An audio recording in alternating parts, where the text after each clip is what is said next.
Hello guys, स्वागत है आपका किड्स स्टडी में। आज हम शेर और घमंडी सियार की कहानी को बहुत ही अच्छे तरीके से पढ़ना सीखेंगे और इस कहानी को पढ़ने के बाद हमें इस कहानी से क्या सीख मिलती है हम वो भी इस कहानी में सीखेंगे। तो चलो शेर और घमंडी सियार की कहानी को पढ़ना शुरू करते हैं।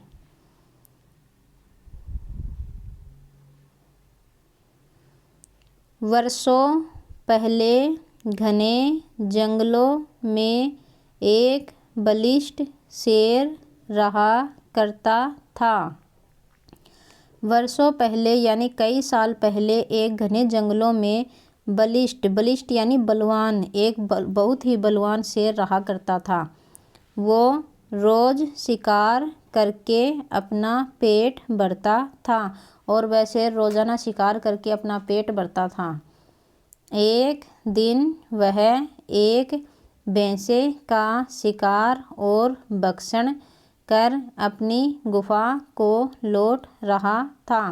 एक दिन वह शेर एक भैंसे का शिकार करके और उसका भक्षण यानी खाना उसे खाकर अपनी गुफा की ओर लौट रहा था कि तभी रास्ते में उसे एक मरियल सा सियार मिला। सियार ने उसे लेटकर दंडवत प्रणाम किया। वह अपनी गुफा की ओर लौट रहा था, तभी रास्ते में उसे मरियल यानी बहुत ही दुर्लभ बहुत ही कमज़ोर सा सियार मिला और सियार ने उस शेर को दंडवत प्रणाम किया।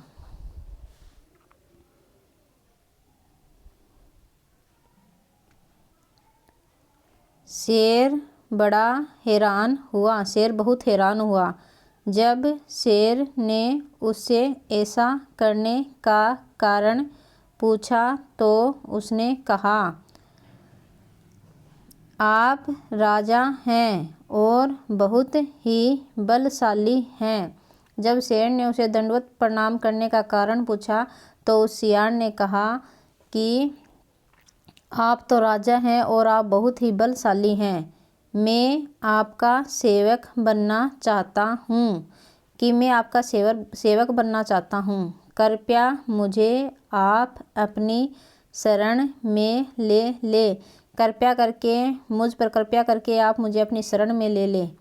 मैं आपकी सेवा करूँगा और आपके द्वारा छोड़े गए शिकार से अपना गुजर बसर कर लूँगा।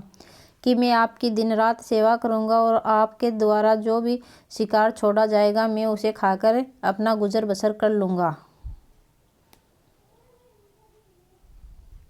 शेर उसकी बातों से खुश हुआ और उसने सियार की बातों पर भरोसा करके उसकी बात मान ली।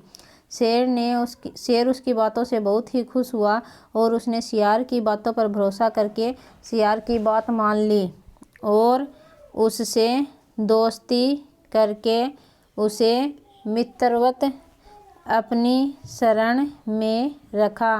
और शेर ने उससे दोस्ती करके उसे अपना मित्र बनाकर अपनी शरण में रखा। कुछ ही दिनों में शेर द्वारा छोड़े गए शिकार को खा कर वह सियार बहुत ही तगड़ा और मोटा हो गया और कुछ ही दिनों में वह सियार शेर के द्वारा छोड़े गए शिकार को खा कर बहुत ही मोटा तगड़ा यानी हष्ट पुष्ट हो गया।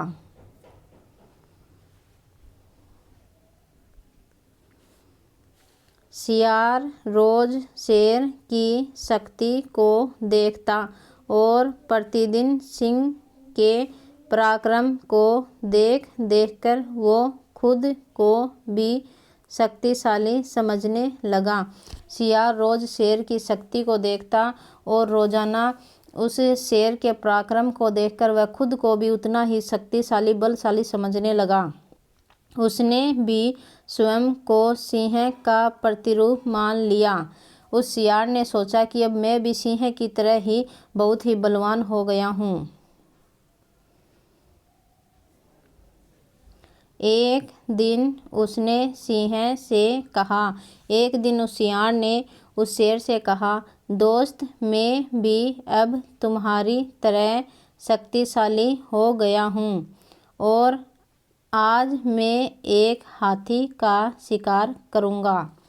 उस सियार ने कहा कि दोस्त मैं अब तुम्हारी तरह शक्तिशाली हो गया हूँ और आज मैं एक हाथी का शिकार करूँगा और उसका भक्षण करूँगा और उसके बचे खुचे मांस को तुम्हारे लिए छोड़ दूँगा और उसका भक्षण करूँगा। मैं एक हाथी का शिकार करूँगा और उस हाथी को खाऊँगा और उससे जो बचा खुचा मांस होगा उसे मैं तुम्हारे लिए छोड़ दूँगा।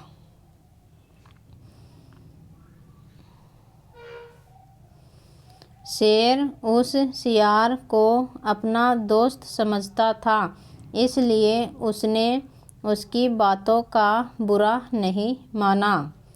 शेर जो है वह उस सियार को अपना दोस्त समझता था, इसलिए उसने उसकी बातों का बिल्कुल भी बुरा नहीं माना, लेकिन सियार को समझाया ज़रूर कि वो ऐसी गलती न करे।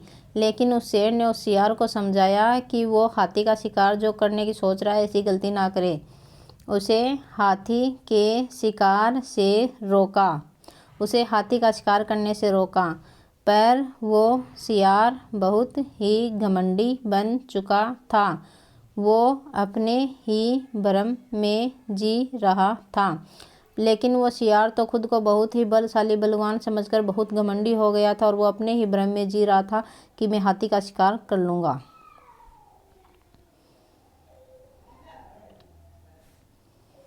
वह घमंडी सियार सिंह के परामर्श को अस्वीकार करता हुआ पहाड़ की चोटी पर जा खड़ा हुआ और वह घमंडी सियार शेर के उस परामर्श को अस्वीकार करते हुए पहाड़ की चोटी पर जा खड़ा हुआ।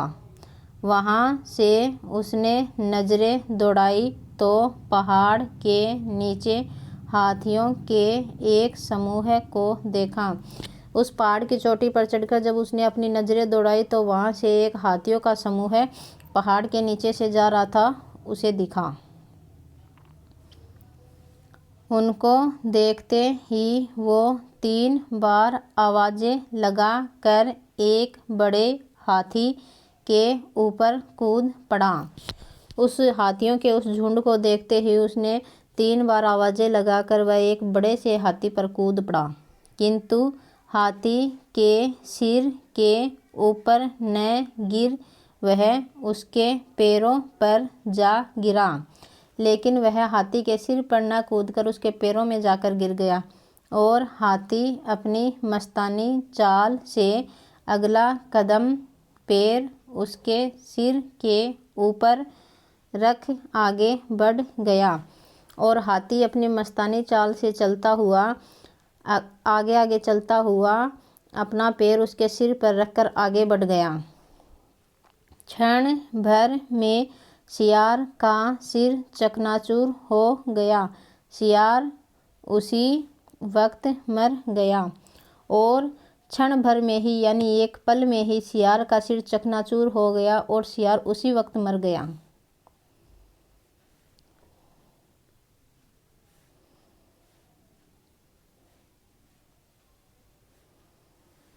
पहाड़ के ऊपर से शेर सब कुछ देख रहा था।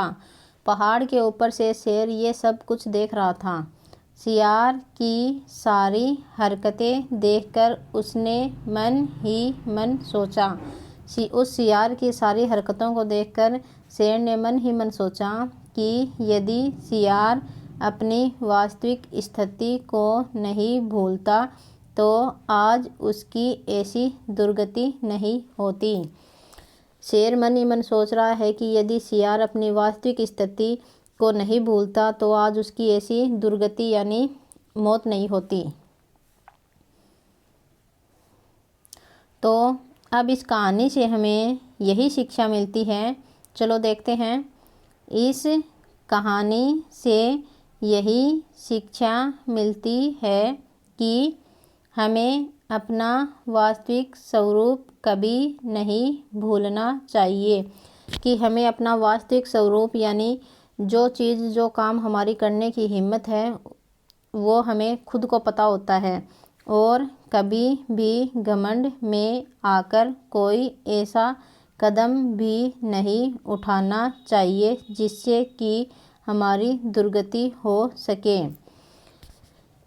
इस कहानी से हमें यही शिक्षा मिलती है कि हम जो कर सकते हैं या जो हमारी औकात होती है, जो हमारी हिम्मत होती है, उसका हमें खुद पता होता है। तो हमें उससे आगे निकलकर, आगे बढ़कर कुछ भी ऐसा नहीं करना चाहिए जिससे कि हमारी दुर्गति, हमारे साथ कुछ बुरा हो सके। तो आज हमने शेर और सियार की कहानी को बहुत ही अच्छे तरीके से पढ़ना सीखा। और अगर आपको ये वीडियो अच्छी लगी हो तो इसे लाइक, शेयर और सब्सक्राइब ज़रूर कर लेना ताकि आपको आने वाली हर वीडियो मिल सके। धन्यवाद।